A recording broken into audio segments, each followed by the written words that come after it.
हमारे शहर के किनारे एक पुराना और भव्य घर था जिसका नाम डेल्टन हवेली था। यह हवेली अपनी भव्यता और रहस्यमयी कहानियों के लिए कई दशकों से प्रसिद्ध थी। इसके चारों ओर फैला विशाल बागीचा जो रंग बिरंगे फूलों और हरे भरे पेड़ों से भरा हुआ था, हवेली की खूबसूरती को और भी बढ़ाता था। बागीचे में सजाए गए फव्वारे, पुरानी हवादार जालियां और कड़े हुए पत्थर के रास्ते सब कुछ इसे एक परी कथा जैसा एहसास दिलाते थे।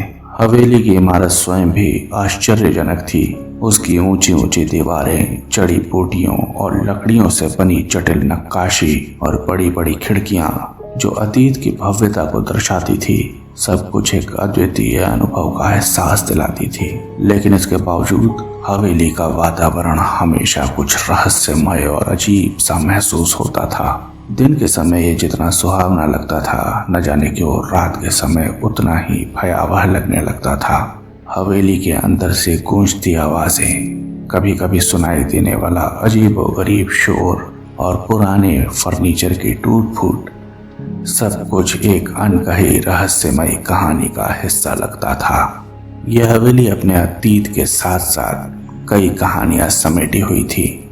लोग कहते थे कि यहाँ कई पीढ़ियों पहले एक संपन्न परिवार रहता था जिसकी खुशहाली अचानक से गायब हो गई थी।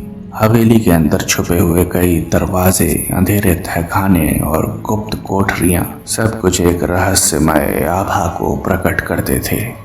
इन सब कहानियों के कारण हवेली को लेकर लोगों के मन में एक प्रकार की उत्सुकता, आशंका और भय हमेशा बना रहता था। आखिरकार डेल्टन हवेली न केवल एक भव्य इमारत थी, बल्कि यह अपने रहस्यों और जिज्ञासाओं के साथ साथ एक ऐतिहासिक और सांस्कृतिक प्रतीक भी बन गई थी। जब भी किसी ने हवेली के बारे में बात की, लोग अक्सर उसकी दीवारों में छिपी कहानियों और रहस्यों का जिक्र करते थे। लोग कहते थे कि हवेली के तहखानों में कुछ अजीब चीजें होती हैं। मेरे घर से निकलते ही उस हवेली की लंबी और ऊंची दीवार शुरू हो जाती थी, जिसका एक हिस्सा नीचे से थोड़ा टूटा हुआ था, जिसमें से छोटे बच्चे या जानवर जैसे कुत्ता, बिल्ली आराम से अंदर जा सकते थे। इसीलिए मेरी माँ और पिताजी ने हमेशा मुझे इस हवेली के रहस्यों से दूर रहने की सलाह दी थी। लेकिन मेरी छोटी उम्र की जिज्ञासा और एक रोमांचित डर की भावना हमेशा मुझे उस हवेली की तरफ खींचा करती थी।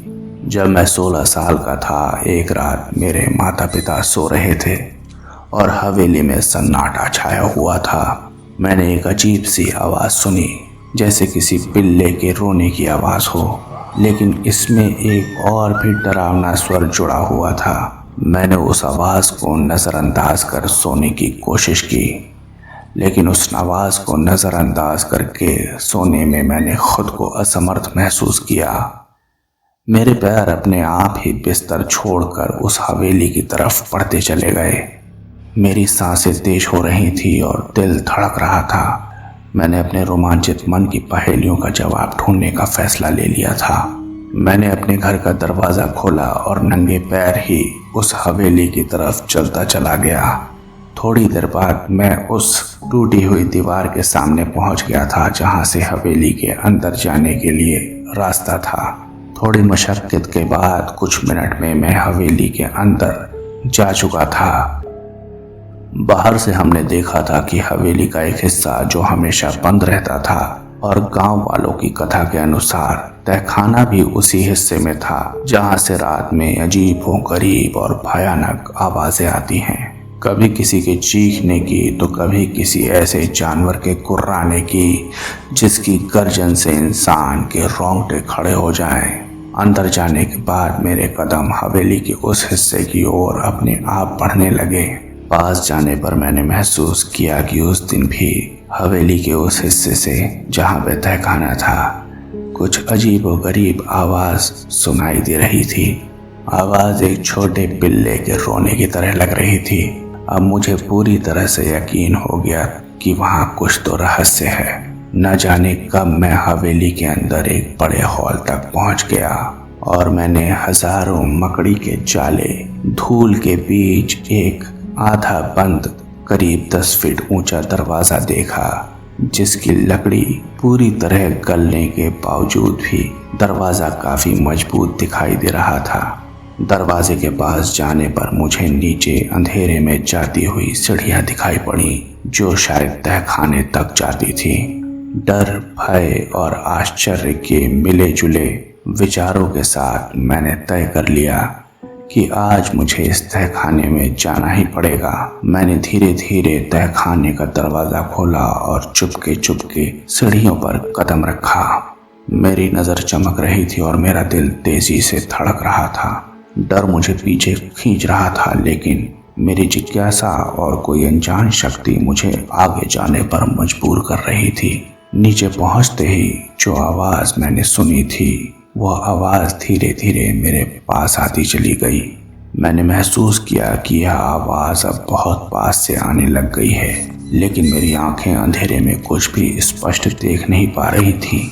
मुझे वहां कोई पुल्ला नहीं दिखा, लेकिन जैसे ही मैंने अपनी आंखों को अंधेरे में ढाला और उसके बाद जो मुझे दिखाई पड़ा उससे मेरी आंखें फटी की फटी रह गईं और मेरा पूरा शरीर जड़त हो गया। मेरे होंठ सूख गए, मेरे गले से आवाज खुटी सी रह गई और चाहकर भी मैं चीख नहीं पा रहा था। मुझे अचानक एक भयानक दृश्य देखने को मिला। तहखाने के एक कोने में एक धुंधली और भयावह आकृति खड़ी थी जो कि पूरी तरह स्पष्ट नहीं थी, लेकिन इतना मुझे दिख रहा था कि वहां एक लड़का खड़ा है। उसकी त्वचा स्याह और खींची हुई सी लग रही थी। उसके हाथ और पैर नहीं थे, केवल झूलते हुए अंग थे, जैसे कि वो एक भूत या काठी में बदल गया हो। उसकी आंखें चमक रही थी और उसके मुंह से वही पिल्ले जैसे रोने की आवाज आ रही थी जो अब और भी भयावह लग रही थी। उसके हाथ पैर तो नहीं थे, लेकिन आश्चर्य कि वह तहखाने की जमीन पर मेरे से 6 मीटर की दूरी पर खड़ा था। उसके चेहरे पर एक दर्दनाक हंसी थी और उसके खून उसके रगों में दौड़ते हुए मुझे दिख रहे थे। रक्त रंजित उसके होंठ और आंखों की लालिमा उसको और भी भयानक बना रहे थे। उसके सर पे शायद ही कोई बाल हो, लेकिन सर पे लगी चोट के कारण उसका चेहरा बहुत बड़ा और भयानक दिखाई दे रहा था। मैं पूरी तरह से सहर गया था और डर के मारी मेरी आंखें बेहोशी से बंद होने लग गईं और अचानक मेरा शरीर थक कर डर के मारे जमीन पर गिर पड़ा। अंधेरे में मुझे पता ही नहीं चला कि कितना समय बीत चुका है, लेकिन जब मेरी आंख खुली तो मैंने देखा कि तहखाने की ठंडी और गीली फर्श पर मैं पड़ा हुआ हूँ। मेरी माँ का चिंतित चेहरा मेरे सामने था और उसने मुझे धीरे धीरे झकझोरते हुए पूछा, क्या हुआ? तुम यहाँ कैसे आए? तुम ठीक तो हो? मेरी माँ ने देखा कि मैं बेहोश हो गया था। मेरी हालत को देखकर उसे चिंता हुई।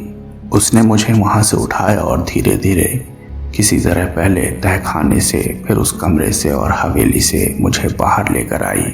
घर पहुंचकर माँ ने मुझे मेरे कमरे में ले जाके पलंग पर लेटा दिया। मेरी हालत बहुत खराब थी और मैं बस हाँफ रहा था।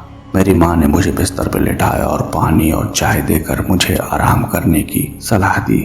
मेरा शरीर अभी भी डर और भय से ठंडा पड़ चुका था। मेरी माँ ने मेरे अंदर बसे हुए उस भय को महसूस किया और मेरे सर पे हाथ फेरकर बहुत प्यार से मुझे नॉर्मल करने की कोशिश की।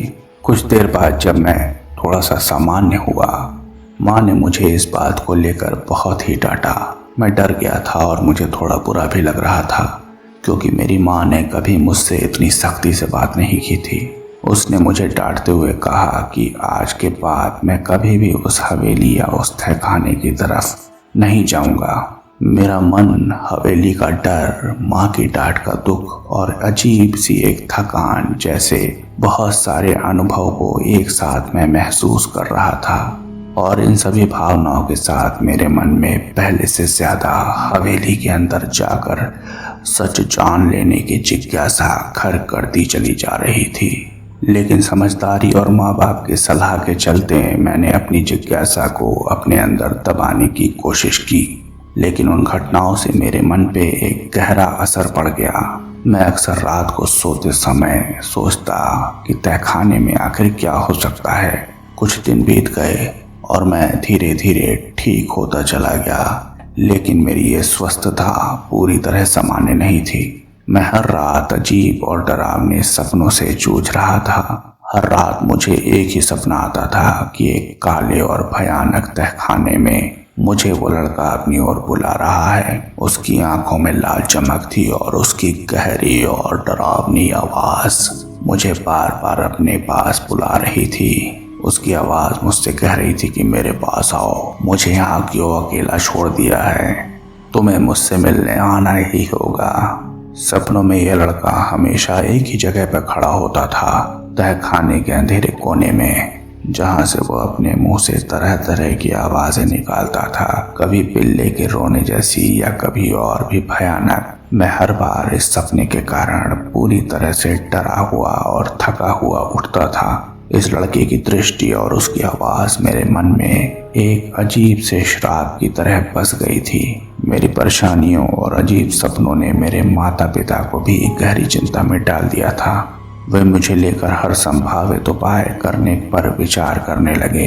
कभी पंडित के पास जाते तो कभी डॉक्टर के पास।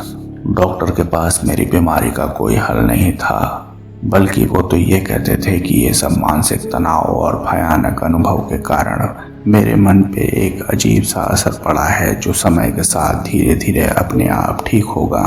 उनकी दी हुई दवाएं मेरे पे कोई असर नहीं कर रही थी।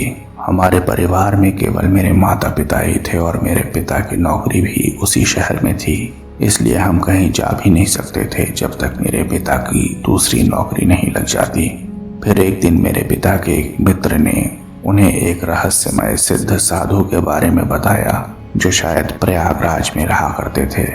इस उम्मीद में कि शायद यह हमारी मुसीबत का समाधान हो, मेरे माता पिता ने तुरंत निर्णय लिया कि वो मुझे उस साधु जी के पास ले जाएंगे।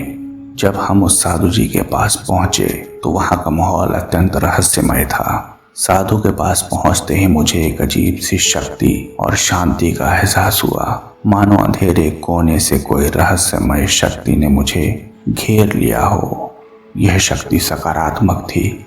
साधु जी ने मेरे मन की गहराइयों में चल रही व्यथा और प्रश्नों को बिना पूछे ही समझ लिया, जैसे कि वो मेरी आंखों से ही सब कुछ पढ़ रहे हों। मैंने उनकी आंखों से ही अपनी चुप्पी का अर्थ समझा और मैं उत्तर देने लगा। ऐसा अनुभव मेरे जीवन में पहले कभी नहीं हुआ था, ना ही आगे हुआ। फिर उन्होंने मेरे माता पिता से एक रुद्राक्ष की माला लाने को कहा, जो कि उनकी कुटिया के कोने में रखी हुई थी। साधु जी ने उस रुद्राक्ष की माला को लेकर करीब 10 मिनट तक कोई जाप किया और रुद्राक्ष की माला और एक रहस्यमय मंत्र मेरे माता पिता को दिया, जिसे लगातार 108 दिनों तक जाप करने के लिए हमसे बोला गया। साधु जी के हर शब्दों में एक दिलासा तो थी ही, लेकिन उसके साथ साथ एक भयावह चेतावनी भी छिपी हुई थी। हवेली के तहखाने में जो आत्मा बंदी है, वह इस लोक में और विशेष रूप से इस हवेली में फंस कर रह गई है। ये वहां तब तक झूमती रहेगी जब तक उसे मुक्ति नहीं मिल जाती, साधु जी ने हमें बताया। साधु जी ने बोला कि उस आत्मा की अब आपके पुत्र से जान पहचान हो गई है। ये आत्मा आपके पुत्र से हमेशा मिलने की कोशिश करती रहेगी, जब तक उस तहखाने में कोई दूसरा जाकर उससे जान पहचान ना कर ले या उसको इस दुनिया से मुक्ति ना मिल जाए, तब तक वह आपके पुत्र को यूं ही परेशान करती रहेगी, जो धीरे धीरे खतरनाक होता चला जाएगा। मेरे किए हुए मंत्रों से हालांकि इसकी चिकित्सा संभवतः ठीक हो जाएगी, लेकिन अगर तुम्हें इस आत्मा से हमेशा के लिए छुटकारा पाना है तो तुम्हें उस आत्मा को इस संसार से हमेशा के लिए विदा करना होगा और तुम्हें दोबारा से उस हवेली में जाकर मेरे दिए हुए मंत्रों का जाप करना होगा। अन्यथा ये आत्मा न सिर्फ इस पुत्र के लिए बल्कि पूरी पीढ़ी के लिए एक श्राप बन के सामने आ सकती है। इस चेतावनी ने हमें हिलाकर रख दिया। हमने महसूस किया कि यह केवल एक साधारण समस्या नहीं है, बल्कि कुछ बहुत गहरा और डरावना रहस्य है। साधु जी ने हमें कुछ दिनों तक अपने आश्रम में रुकने को कहा और बताया कि 3 दिन बाद पूर्णिमा की रात है। उस दिन चांद की रोशनी अपनी पूर्ण चमक में होगी और उस दिन वो किसी विशेष पूजा या तपस्या का आयोजन करेंगे। तब तक हमें उनके आश्रम में ही रुकना पड़ेगा। और साधु जी ने हमें उस समय का इंतजार करने के लिए अपने आश्रम में रोक लिया। कुछ दिन बाद पूर्णिमा की रात आई और चंद्रमा की रोशनी में आश्रम की हवाओं में एक अजीब सी ठंडक फैली हुई थी। साधु ने हमें गंगा नदी के किनारे ले जाकर पूजा शुरू की। उन्होंने एक लोटे में गंगा जल भरकर चंद्रमा की चमक के नीचे विशेष पूजा की, जो सुबह 4 बजे तक चली। पूजा के दौरान चूंकि मैं छोटा था, बीच बीच में नींद के झटके महसूस कर रहा था, लेकिन मुझे पता था कि इस रात का महत्व कितना बड़ा है, इसलिए मैंने अपनी नींद पर नियंत्रण किया। पूजा समाप्त होने के बाद साधु ने हमें प्रसाद दिया और एक रहस्यमय चेतावनी दी। उन्होंने कहा कि जैसे ही हम इस आश्रम से बाहर निकलेंगे, मेरी तबीयत फिर से बिगड़ सकती है। उन्होंने हमें हिम्मत रखने को कहा, क्योंकि जो आत्मा हमारे जीवन में आ गई है वह वर्षों से इस धरती पर रहकर अत्यंत शक्तिशाली हो चुकी है। उसके साथ सामना केवल दृढ़ता और साहस से किया जा सकता है। फिर साधु जी ने गंगा जल भरे लोटे को मेरे माता पिता को सौंपा और बताया, हमें अब हवेली में वापस जाना होगा। वहाँ उस आत्मा पर गंगा जल छिड़कते हुए हमें एक विशेष मंत्र को 108 बार तक जाप करना होगा। इसके साथ ही उन्होंने हमें रुद्राक्ष की माला भी दी, जो हमें उस पूरी आत्मा से सुरक्षा प्रदान करेगी। इस घटना के बाद हमें एहसास हो चुका था कि यह एक ऐसा संघर्ष है जिसमें हमारी हिम्मत, साहस और विश्वास ही हमें जीत दिला सकती है। आश्रम के बाहर निकलते ही अंधकार की छांव में और आत्मा के खौफ के बीच हमें अपनी आस्था और साहस को बनाए रखना था। साधु के निर्देशों के अनुसार हम हवेली की ओर वापस लौटे। हवेली में प्रवेश करते ही मन में एक भयानक आशंका का सामना करना पड़ा। रात का समय था और हवेली के पुराने कक्षों में अंधेरा और सन्नाटा छाया हुआ था। जैसे ही हम तहखाने की ओर बढ़े, मैंने महसूस करा कि वहाँ का वातावरण और भी घना, ठंडा, भयावह और दबावपूर्ण हो गया है। हमने गंगा जल से भरा लोटा और रुद्राक्ष की माला हाथ में पकड़ी और तहखाने के पास धीरे धीरे बढ़ने लगे। तहखाने की ओर जाते हुए दिल की धड़कनें हमारी तेज होती जा रही थीं। तहखाने का दरवाजा खोलते ही वही भयानक ठंडक और अजीब सी गंध हमारे चारों तरफ फैलती चली गई। मैंने पूरी ताकत लगाकर खुद को शांत रखने की कोशिश की। हमने गंगा जल को तहखाने की दीवारों और फर्श पे छिड़कना शुरू किया, जैसा कि साधु जी ने बताया था। हर बूंद के साथ मैं महसूस कर रहा था कि उस पुरानी भयावहता से घनी चुप्पी छा रही थी। माला के साथ मंत्र का जाप करते हुए शब्द गहराई में गूंजने लगे। हमारे मंत्रों का उच्चारण और पिल्ले के रोने की आवाज धीरे धीरे गूंज में बदलती चली गई, जैसे कि वह आवाज हमारे मंत्रों से लड़ाई कर रही हो। अब हमें देखना था कि जीत किसकी होने वाली है। हमने हिम्मत रखी और मंत्र का उच्चारण जारी रखा। इस साहस के बीच मंत्रों की ध्वनि में एक अद्वितीय शक्ति महसूस हो रही थी, मानो हर शब्द हमारे साथ अंधेरे की परतों को हटा रहे हों। तभी अचानक अंधेरे में एक अजीब सी आवाज और तेज से उभरने लगी। वही पिल्ले की आवाज और भयानक होती चली गई। चीखें और गुर्राहटें फिर से शुरू हो गईं, लेकिन अब वे और भी विकृत और तेज हो चुकी थीं। मेरे माता पिता भी अब मेरी ओर देखकर भयभीत होने लग रहे थे, लेकिन हम लोगों ने साहस के साथ साधु जी का दिया हुआ मंत्र का जाप जारी रखा। जैसे जैसे मंत्र की ध्वनि बढ़ती गई, तहखाने में एक असहनीय शोर और कंपन महसूस होने लगा। मुझे लगा कि कुछ अप्रत्याशित और भयानक घटित होने वाला है। तभी एक रहस्यमयी शक्ति ने हमें अपने घेरे में ले लिया और एक भयानक छाया, वही लड़का, मेरी आंखों के सामने प्रकट हुआ। उसकी त्वचा वैसे ही स्याह और उसकी आंखें रक्त रंजित थीं। उसकी रगों में दौड़ता हुआ खून उसकी त्वचा से साफ साफ दिखाई दे रहा था। उसका चेहरा एक दर्दनाक हंसी से विकृत था मैंने गंगा जल और मंत्र की शक्ति को महसूस करते हुए डर और घबराहट होने के बावजूद भी खुद को पूरी तरह मंत्र जाप में समर्पित कर दिया। धीरे धीरे मंत्रों का उच्चारण तेज और पिल्ले के रोने की आवाज धीरे धीरे कम होने लगी और जैसे ही मंत्र का जाप समाप्त हुआ वह आत्मा एक गहरा कराहता हुआ स्वर निकालते हुए अचानक से गायब हो गई। तहखाने का वातावरण हल्का और शांत हो गया, मानो किसी भारी बोझ से मुक्ति मिल गई हो। हमने राहत की सांस ली। रात की रानी की खुशबू चारों तरफ महसूस होने लगी। साधु की सलाह और हमारी दृढ़ता ने हमें इस भयानक अनुभव से मुक्ति दिलाई थी। अब हवेली के अंधेरे कोने में बसी आत्मा को शांति मिल चुकी थी और हमारे जीवन और शहर में फिर से सामान्यता लौट आई थी।